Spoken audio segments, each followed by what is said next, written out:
ഇപ്പോൾ അയോധ്യയിലാമയമേതും ഒന്നില്ലയല്ലീ മുനെ. മാതൃജനത്തിനും സൗഖ്യമല്ലീ മമ, സോദരന്മാർക്കും ആചാര്യജനത്തിനും. താപസശ്രേഷ്ഠൻ അരുൾ ചെയ്തി തന്നേരം, താപമൊരുവർക്കുമില്ല അയോധ്യാപുരെ.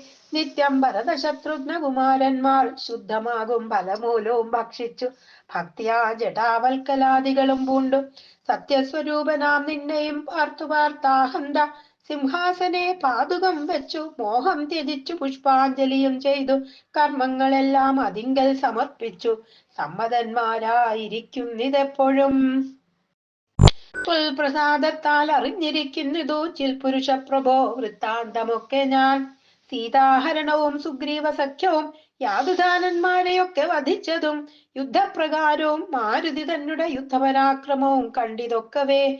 ആദിമധ്യാന്തമില്ലാത്ത പരബ്രഹ്മം ഏതും തിരിക്കരുതാതൊരു വസ്തു നീ. സാക്ഷാൽ മഹാവിഷ്ണു